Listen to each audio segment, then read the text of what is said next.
Angela Denise Dolores. Sa murang edad ay nabulag sa mala fairy tale na pinakita at pinadama ng kasintahang si Ryanair Dexter Gutierrez na inakala niyang may perpektong katangian. Ngunit huli na nang matuklasan niya ang tunay nitong katauhan. Adrian Daniel Constantino.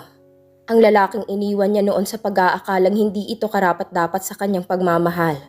Dalawang lalaking may gagampan ng mahalagang papel sa kanyang buhay. Ngunit ano nga ba ang kahahantungan ng kapalaran ng bawat isa sa kanila kapag puso na niyang nagpasya? Bagong kwento na naman po ang ating mapapakinggan sa channel na ito. Nakapupulutan ng aral sa ating buhay. Magkakaroon po tayo ng lesson at idea na pwedeng tularan at hindi. Huwag pong kakalimutang mag-like, share, subscribe at pindutin ang notification bell para sa mga bagong upload. Narito po ang ating unang kabanata. Bata pa lamang si Angel ay may malaking galit na ito sa ama dahil isa itong irresponsableng tatay sa kanila. Kung tutuusin okay naman sana ang trabaho nito. Government employee ito sa munisipyo nila. Pero dahil sanay ang ama nito sa buhay na marangya, ay nakalimutan ata nito na may 5 anak siyang dapat buhayin. Para lang itong binata kung umasta. Uuwi kung kailan ito gusto. Habang ang ina naman nila ay kumakayod upang mabuhay sila. Katulad na lang ngayon, graduation niya sa high school. Nakauwi na sila ng ina niya, pero wala pa ring sinaing. Mag-aalas 8 na, habang ang ama nila ay busy sa kahihit-hit ng droga. Parang gustong magwala ni Angela dahil sa nakikita. How come na makakabili pa siya ng droga, na kahit isang butil ng bigas wala sila? 5 silang magkakapatid. Pangalawa siya. Wala ang ate niya dahil nag-aaral ito sa malayo. Naging scholar kasi ito ng isang publikong kilalang eskwelahan sa kolehiyo. Anak, pasensya ka na ha. Wala tayong handa sa graduation mo. Hinging pa umanhin ng ina nito. Mang, okay lang po. Sagot ni Angela sa ina.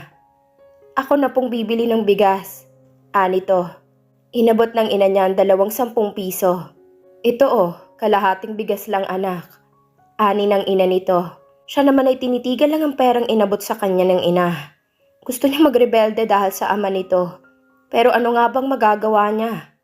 Lumipas ang mga araw. Ayun at iyon pa rin ang ugali ng ama nito. Kasama na ditong pananakit nito sa ina nila. Nagpatuloy sa pamamasukan si Angela sa grocery at bakery ng kanyang tiya. Simula kasi nang mag-high school siya kada Sabado at Linggo, tumutulong siya sa tindahan nito para malibre ang pamasahe, baon at ng mga project niya sa eskwelahan. Magandang dalagita si Angela, kaya naman marami ang nanliligaw sa kanya. Bes, may nagpapabigay nito. Abot ng kaibigan niyang si Ann. Kasalukuyan silang nagpapahinga ngayon dahil wala pa namang customer ang tindahan. Kanino galing? Tanong nito na may pagtataka. Sanay na siyang napapadalhan ng kung ano-ano galing sa mga manliligaw niya. Pero may kakaiba kasi siyang nararamdaman ng abutin niyang nakasobreng sulat. Galing na naman sa admirer mo? Correction best, bagong admirer mo. Tuwang wika ni Ann sa kaibigan. Naiiling namang binuksan nito ang sulat at nabasa nito ang nilalaman niyon. Hindi naman pangkaraniwan yon para sa kanya. Pero parang yung sulat na yon ang pinaka-espesyal para sa dalagita. Gusto niyang makapag-aral sa kolehiyo. Kaya naman iniipon niya ang sahod niya para makapag-enroll sa susunod na pasukan. Nagpatuloy ang araw at buwan. Nakilala niya nang nagpapadala sa kanya ng sulat. Si Adrian, isa itong ordinaryong binatilyo. Hindi mayaman, hindi rin mahirap. Masipag ito sa sakahan. Ito lang atang nakilala niyang binatilyo na taga sa kanila na walang bisyo. Mas gugustuhin itong magbabad sa araw kaysa maging tambay sa kanto. Pinsan pala ito ng kaibigan niya. Kaya siya nakilala ng binatilyo. Hi, nahihiya pang bati nito kay Angela nang puntahan niya ito sa tindahan. Ngumiti naman ang dalagita bilang tugon dito. Salamat pala sa mga sulat. Kiming pasasalamat ng dalagita sa binatilyo. Wala yon. Pasensya ka na rin sa sulat kamay ko. Anito na may tunog na nahihiya. Hindi naman importanteng sulat kamay mo. Ang importante ang nilalaman ng nasa loob ng sulat. Basta na lang lumabas sa bibig ng dalagita. Napatingin naman ang binatilyo sa kanya na may ngiti sa labi. Salamat. Maikling tugon nito. Nagkwentuhan sila ng kung ano-ano. Kaya pala hindi siya pamilyar dito dahil kakalipat lang ng mga ito sa bayan nila. Anong oras ang labas mo mamaya? Tanong nito kay Angela. 7 or 8? Si Anna ang sumagot. Gusto ko sana kayong yayain kumain sa lumihan dun sa kabilang kanto. Ani ng binatilyo. Sige, gora kami dyan. Excited namang sagot ni Ann. Kaya naman pinanlakihan ng mata ni Angela ang kaibigan. Baka hindi kasi ako pwede. Baling nito sa binatilyo. Ganun ba? Gusto mo ipagpaalam kita sa parents mo? Saglit lang naman tayo doon. Ani pa nito. Ha? Hindi alam ng dalagang isasagot sa binatilyo. Masyadong strict ang papang ni Bessie. Baka masigawan ka lang. Sabad ulit ni Ann sa usapan ng dalawa. Subukan lang natin. Kakain lang naman tayo. Uuwi din pagkatapos. Katwiran pa rin ang binatilyo. Kaya naman wala nang nagawa ang dalagita. Napatango na lamang ito. Para naman itong nanalo sa loto dahil sa pagpayag niya. Hinintay na sila ni Adrian hanggang sa mag-close ng tindahan. Habang naglalakad pa uwi sina Angela, hindi niya maiwasang kabahan. Baka kasi nandiyan ang ama niya. Siguradong mapapagalitan siya pati sina Adrian at Ann. Napapabuntong hininga siya habang naglalakad. Takot ka talaga sa papa mo? Tanong ni Adrian sa kanya. Oo, iba kasi ang ugali nun. Baka mapagalitan ka lang mamaya pag andyan siya. Ani nito na may pag-aalala. Okay lang, wag mo akong alalahanin. Ang importante, ipapaalam kita sa kanila. Nakangiti nitong turan kay Angela. Ilang minutong paglalakad ay dumating na rin sila sa bahay ng dalagita. Agad naman na natanaw ng dalagita ang ina nito na nasa bukana ng pintuan nila. Mang, ani nito sa ina sabay mano. Sumunod din si Ann sa pagmano sa ina ni Angela, saka sumunod si Adrian. Magandang gabi po. Magalang na bati nito sa ina ng kanyang nililigawan. Magandang gabi naman, iho. Balikbati din ang ina ni Angela. Auntie, hindi natapos na sasabihin ni Ann nang magsalita si Adrian. Iyayayain ko po sana si Angela kumain sa labas. Diyan lang po sa kasunod na kanto. Magalang pa ring pamamaalam nito. Ha? Anong oras na ba? Tanong ng ina ni Angela. Halatang nababahala ito. Past 6 po. Sagot nito. Tiningnan naman ni Aling Maria ang anak. Baka dumating si papang mo. Ani to sa anak. Bago po mag-alas 8, makakauwi na kami. Ani ulit ng binatilyo. O siya, payag na ako. Basta bago mag-alas 8, kailangan nandito na kayo ha? Ani Aling Maria. Opo, auntie. Sagot naman ng binatilyo. Pagkatapos nilang magpaalam sa inay, umalis na rin sila. Kasama si Ann. Habang kumakain na nagkwekwentuhan sila. Si Angela naman ay nagmamasid lang sa binatilyo. Paminsan-minsang nahuhuli niya itong nakatingin sa kanya. Kaya naman hindi niya maiwasan ng pamulahan. Kain ka ng kain. Ang payat-payat mo. Ani ng binatilyo sa kanya. Sabay lapag ng mga pagkain sa harapan niya. Imbes na mainis ay natuwa pa si Angela sa sinabi ng binatilyo. Salamat. Maikling tugon nito saka sinimulan ng kumain. Pagkatapos nilang kumain ay umuwi na rin sila. Hinatid muna nila si Ann bago dumiretso sa bahay ni na Angela.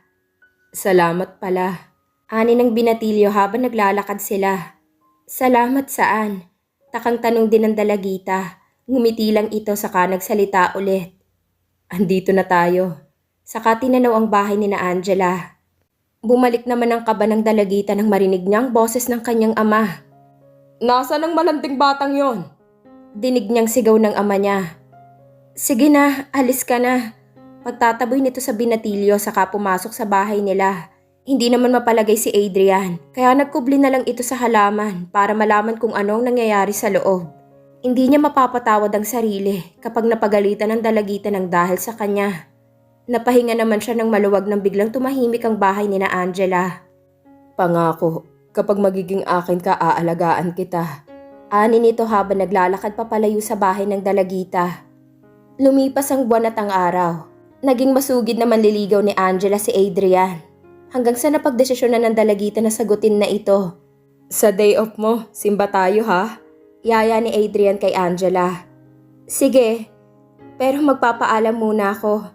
Ani naman ng dalagita. Ako nang magpapaalam, sabi naman ni Adrian. Pero naputo lang sasabihin sana ni Angela nang magsalita ulit si Adrian. Ako nang bahala.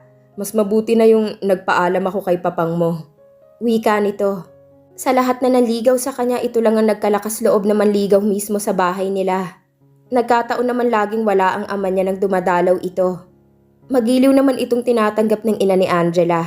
Ani ng ina nito, wala namang problema sa kanya kung magkaroon siya ng kasintahan. Dahil party daw yun ng pagiging teenager niya. Basta pinaalalahanan lang siya nito na dapat alam niya ang limitasyon niya. Lumipas pa ang isang buwan ay okay naman ang takbo ng relasyon nilang dalawa. Hanggang sa isang araw, dumating ang pinsan ni Angela. Kaya nawili ito sa pakikipagkwentuhan sa pinsan at sa mga kaibigan. Dahilan iyon upang makaligtaan niya ang oras ng pag-uwi. Tumunog ang cellphone nito kaya sinagot niya. Hi babe, nakauwi ka na ba? Tanong ng nasa kabilang linya. Bagong bigay ang cellphone niya galing sa tiyahin niya. Wala, nandito pa kami sa kubo. Ang tinutukoy nito ay ang kubo na malapit sa tindahan ng tiyahin niya.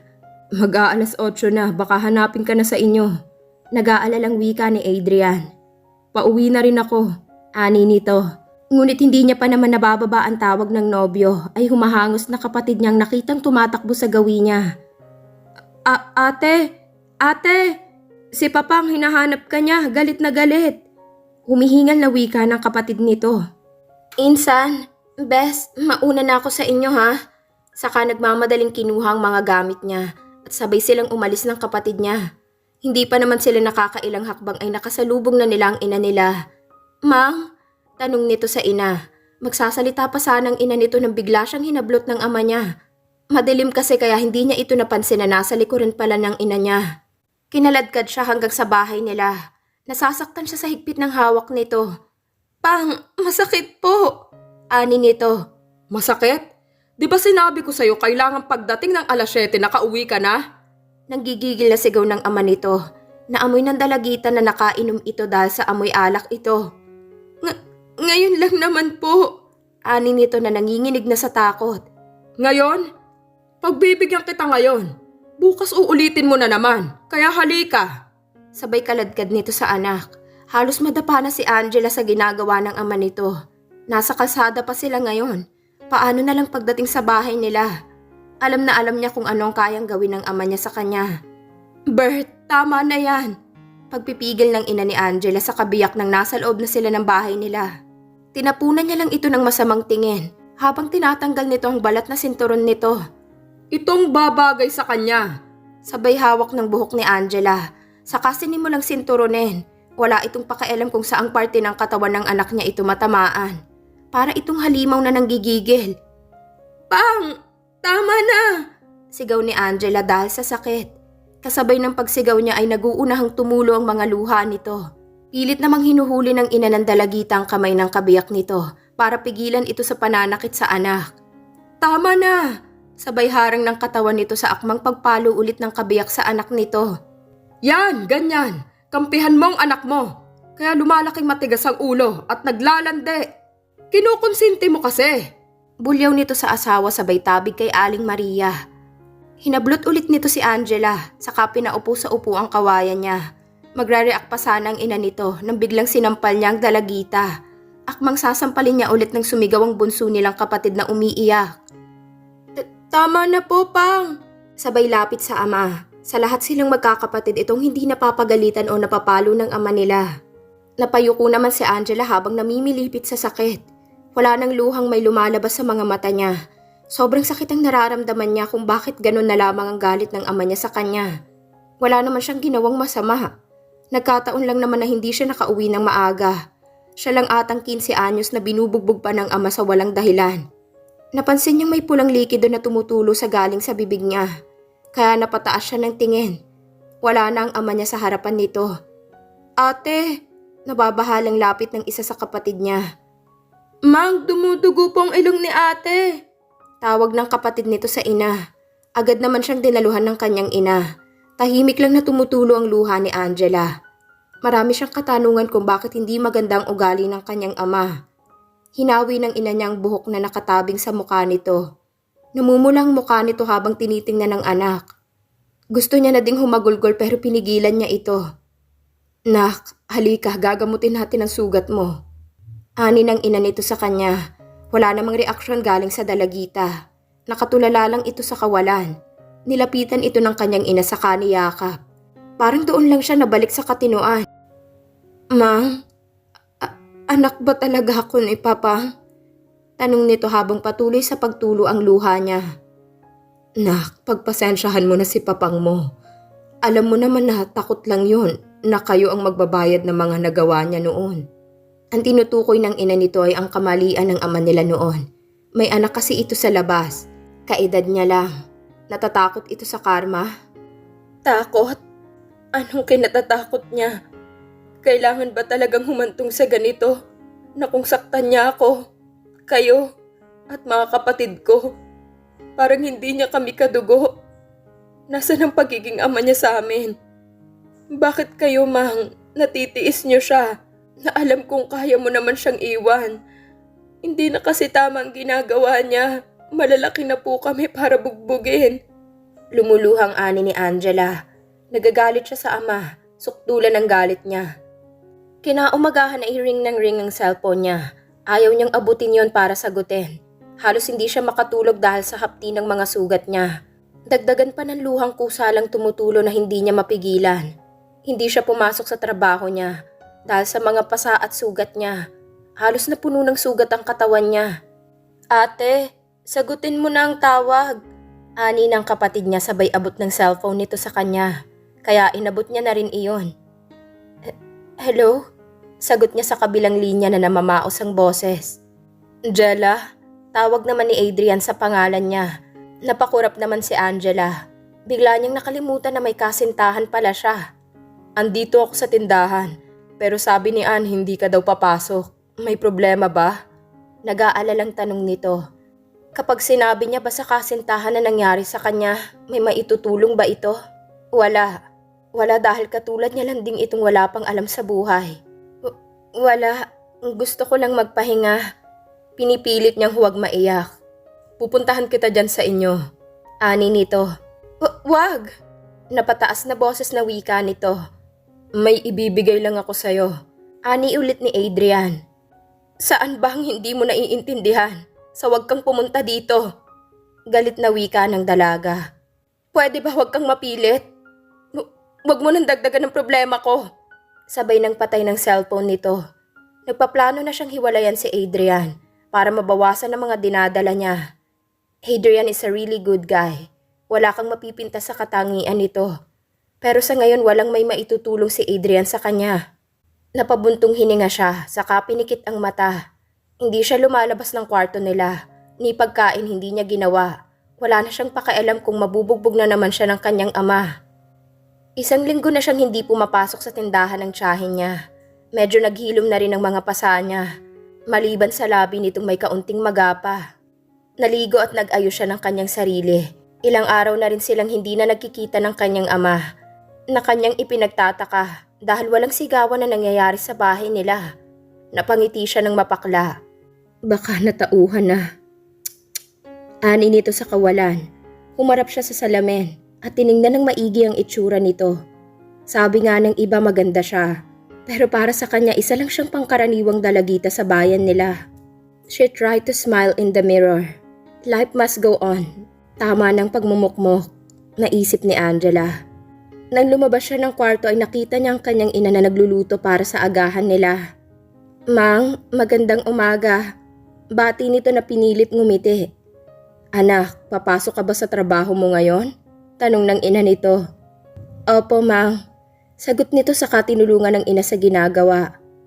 Sige na, ako na dito. Magkape ka na muna. Suhestyon ng ina nito. Huwag na po, Mang. Doon na lang po sa tindahan. Ani nito saka nagpaalam. Halos magkasabayan lamang silang dumating ni Ann. Bes? Tawag nito kay Angela, saka niyakap ito. Ito naman, akala mo ilang taon tayong hindi nagkita. Natatawang wika nito sa kaibigan. Namiss kita, alam mo ba?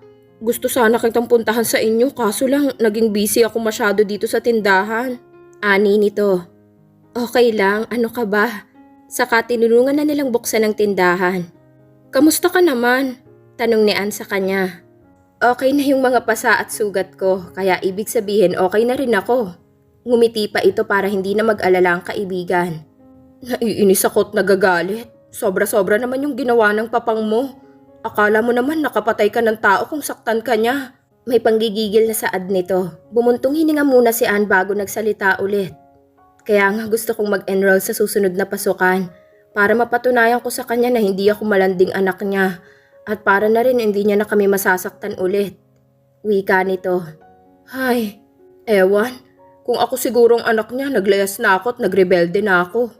Patuloy na panggigigil na wika ni Anne. Good thing hindi ka niya anak. Sabay tawa ni Angela na pasimangot naman si Anne sa kaibigan. Anyway, ang boyfriend mo araw-araw nandito. Gusto ko nang makipagkalas sa kanya, Bes. Malumanay na wika nito na halatang labag sa loob. Nabigla naman si Anne sa sinabi ng kaibigan. Ha? Are you sure? Tanong nito. Napapa-English ka na ha? Pagbibiro pa nito sa kaibigan. Nahampas naman ito ni Anne. Huwag ka na nga magbiro dyan. Alam mo ba ang swerte mo sa lalaking yun? Ani nito. Napataas ng kilay si Angela sa sinabi ng kaibigan. Paano mo naman nasabi yun? Sa lahat ng manliligaw mo ay siya lang ang nakita ko na totoong nagmamahal sa'yo. Yung iba kasi nililigawan ka lang dahil maganda ka. Ani pa nito na ikinatawa ng dalagita. Bes, seryoso ako. Sana pag-isipan mo muna ang desisyon mo. Dugtong pa nito. Sige na magtrabaho na tayo, mamaya marami ng customer. Sabi nito sa kaibigan. Habang busy siya sa pag-aayos ng mga paninda nila, ay biglang may nagsalita sa likod niya. Magandang umaga. Sabay abot ng plastic na bulaklak sa kanya. She know that voice, kaya napataas ang tingin niya dito. Adrian, sabay tayo nito. Hindi pinansin ang inabot ng binatilyo sa kanya. Anong ginagawa mo dito? Tanong pa nito. Parang gusto ko ata magtampo sa tanong mo. Ani nito sa kanya. Hindi mo ba tatanggapin dahil plastic na bulaklak ang binigay ko sa'yo? May himig ng pagtatampo na tanong nito. Alam mo ba kung anong ibig sabihin yan? Napataas ng kilay si Angela. Yan ang binili ko para sa'yo para hindi malalanta, hindi matutuyo, mananatiling fresh sa paningin mo. Kung luluma man ito, pwede mong labahan para babalik sa dati. He paused for a while. Katulad ng pagmamahal ko sa'yo, hindi malalanta, hindi rin matutuyo, mananatiling fresh ang pagmamahal ko sa'yo kahit abutin pa ng mahabang panahon. Kung sakasakali mang may magbago, yakapin mo lang ako at babalik na sa dati ang pagmamahal ko para sa'yo. Napasinghap naman ang dalagita. Ay, ang baduy! Biglang sabi ni Anne na nakikinig pala sa usapan nila. Chismosa, bulyaw ni Angela sa kaibigan. Aba, kasalanan ko ba kung dito kayo naglalampungan? Ani pa nito, binato naman ito ni Angela ng hawak na basahan niya. Kung makasabi ka na naglalampungan, asip naman may ginagawa kami dito. Maktol ni Angela sa kaibigan. Joke lang, Bes. Ano ka ba? Di ka na mabiro? Ang dali mong labasan. Naiiling na lang ito sa kaibigan dahil kung ano-anong pinagsasabi. Akin na nga yan. Sabay agaw ni Angela sa bulaklak na binigay ni Adrian. Sorry pala kung naging makulit ako nung tumawag ako.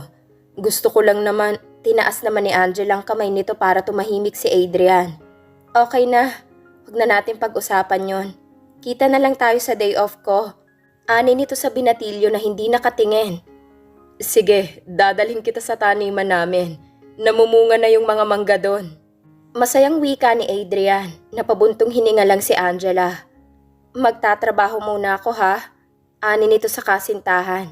Tumango naman ito. Tinalikuran na ito ni Angela at nagsimula na ring magtrabaho. Nakamasid lang si Adrian sa kasintahan, parang may mali kasi sa kinikilos nito. Naghanap siya ng mauupuan sa labas ng tindahan para hindi siya mapansin ng nobya. Ramdam niya kasing wala ito sa mood para makipag-usap sa kanya.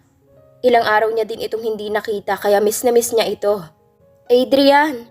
Tawag ni Angela sa binatilyo. Nakatalikod kasi ito sa kanya kaya hindi siya nakita ng nobyo. Napatayo naman bigla si Adrian. Hindi ka pa ba nakauwi?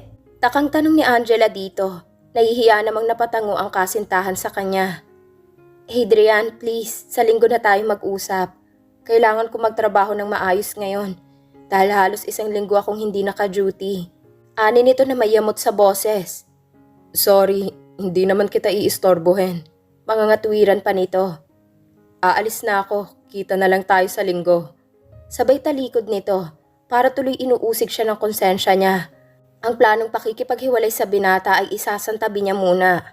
Parang napapalagi na ang punta dito ni Adrian ah. Ani ng boses na nasa likod ni Angela. Tita, sabay mano sa tiyahin niya. Kamusta ka na, iha? Tanong nito. Okay na po ako. Sagot naman ng dalagita. Halika mag-usap tayo sa loob. Habang wala pang customer. Aya ng tiyahin niya. Pumasok na sila sa loob ng tindahan. Alam mong parang anak na ang turing ko sa'yo, Jella. Panimula ng tiyahin niya. Napapalagi ng tambay ni Adrian dito. At alam ko rin nakasintahan mo na siya. Tumigil muna ito sa katiningnan si Angela. Maganda ka, matalino at higit sa lahat bata ka pa. Dugtong pa nito. Tahimik lang si Angela. Wala naman kasi siyang sasabihin. Mabait na bata si Adrian. Nakikita ko yan. Pero ang punto ay, gusto mo bang mastak sa isang tulad niya?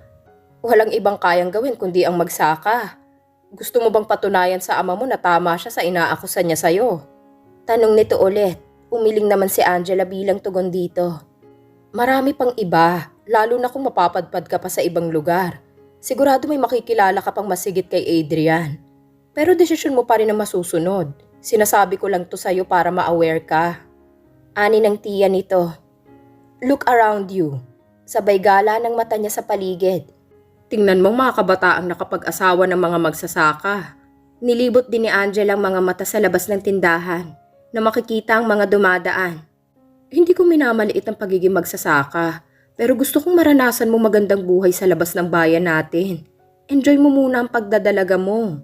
Pumili ka ng lalaking nararapat sa'yo, na handa kang iahon sa hirap. At higit sa lahat, kaya kang ipagtanggol kay papang mo. Naiintindihan niya naman ang tiyahin niya, kaya tumango na lang si Angela. Ilang araw nang hindi umuwi ang ama nila. Kaya naman heto silang magkakapatid masayang nagkwekwentuhan sa hapagkainan. Matatapos na silang kumain nang dumating ang lasing nilang ama. Buksan niyo ang pintuan! Sigaw nito sa labas ng bahay nila. Dali-dali naman tumayo ang ina nila para pagbuksan ang pintuan ng kabiyak. Nagmamadaling niligpit na magkakapatid ang pinagkainan nila para makaiwas sa ama nila. Gumapang na naman ang takot sa dibdib ng dalagita. Wala lang sanang may isa sa kanila ang magkamali kundi lagot silang lahat. Ipaghain mo ako! Utos nito sa ina ni na Angela. Nagmamadali namang kinuha ng ina nitong natirang pagkain at inihain sa harap ng kabiyak. Kakalapag niya pa lang nang biglang itinapon ng ama nila ang plato. Sakto namang sa mukha ng ina nila iyon tumama. Sabay-sabay namang napasigaw ang magkakapatid, saka dinaluhan ng ina. Sa susunod, siguraduhin mong magugustuhan ko ang inihanda mo sa akin. Sabay duro nito sa asawa, napakuyom naman ng kamao si Angela. Kung may lakas lang siyang labanan ng ama, ginawa niya na. Sumusobra na ito. Tahimik lang na humihikbi ang kanilang ina. Tinulungan naman na magkakapatid si Aling Maria sa mga kalat na gawa ng ama nila. Hindi makatiis si Angela. Mang, bakit kayo nagtitiis kay Papang? Tanong nito sa ina. Balang araw, malalaman niyo rin kung bakit ako nagtitiis sa kanya. Tanging sagot ng ina nila. Gusto niyang sumbatan ng ina nito. Kung bakit nagpapakatanga ito sa ama niya, gayong nakikita niya ng nahihirapan na ito. Dumating ang linggo, buunang pa siya ni Angela na hiwalayan si Adrian. Magpapasok na rin kasi sa susunod na buwan, kaya kailangan niya mag-focus kung ano man ang mithiin niya sa buhay. Nagpaalam na ito sa ina niya para magsimba. Hindi na siya nagpaalam sa ama niya dahil tulog pa ito. Naghihintay na si Adrian sa tindahan nang dumating siya. May malaking ngiti ito nang makita siya. Hi babe, bati nito kay Angela. Hello, balik bati nito. Alis na tayo, nito. Hiniram ko pala ang motor ng tiyahin ko para may magamit tayo sa pagsisimba. Sabay akay kay Angela. Pagkatapos nila magsimbay, kumain muna sila sa isang karinderya. Nang masigurado ni Angela na wala nang masyadong customer at nagsimula na itong magsalita. Adrian, tawag nito sa kasintahan, napaangat naman ang tingin ng binatilyo. May sasabihin ka ba? Tanong nito, nahahalata niya kasing natitense ito. Sige na, sabihin mo na. Inayos muna ni Angela ang sarili bago nagsalita. Gusto ko nang putulin ang anumang relasyon natin. Ang kaninang masayang mukha ng binata ay nabahiran na yun ng lungkot at sakit. Bakit? Tanging tanong ni Adrian. Huwag mo na akong tanungin kung bakit. Sabay tayo nito. Hindi niya na hinintay si Adrian na sumagot. Nakita niya kaagad ang sakit na gumuhit sa mukha ng binatilyo. Kailangan niya munang makipaghiwalay dito. Hinabol ito ni Adrian. Jella, mag-usap naman tayo, please. Sabay pigil sa braso ng huli. Lumunok muna siya bago hinarap ang binatilyo. Nito. Kung katayuan sa buhay ang hadlang, please bigyan mo ako ng oras. Pinapangako ko sa'yo, mabibigyan kita ng magandang buhay. Magsusumikap ako para sa'yo, please. Nakikiusap na wika nito. Tinaas ni Angela ang mga kamay. Dinantay iyon sa pisngi ni Adrian. Kung magiging tayo in the future, magiging tayo pa rin. Kahit wala na tayo ngayon. Ani nito. Laglag ang balikat ni Adrian sa narinig kay Angela. Kaya hinatid niya na si Angela. Lumipas ang mga araw. Nakapag-enroll na si Angela sa kolehiyo. Ayaw ng tatay niyang makapag-enroll siya. Pero sinikap niya makumpleto ang mga requirements niya para makapag-enroll. At heto nga, ilang linggo na lang pasukan na anak. Pasensya ka na kung ikaw muna ang gagasto sa pag-aaral mo, ha? Hinging pa umanhin ng ina. Okay lang po, ma. Aabutin din itong pera ko ng isang sem. Malay mo sa araw na yon matino na si Papang. Marirealize niya ng pag-aralin ako. Ani nito sa ina. Ready na siyang mag-aral. Excited na siya. Hindi na nagpapakita si Adrian sa kanya. Deep in her heart, namimiss niya ito ng sobra. Pero wala siyang choice kundi mas piliin niya ang pag-aaral muna.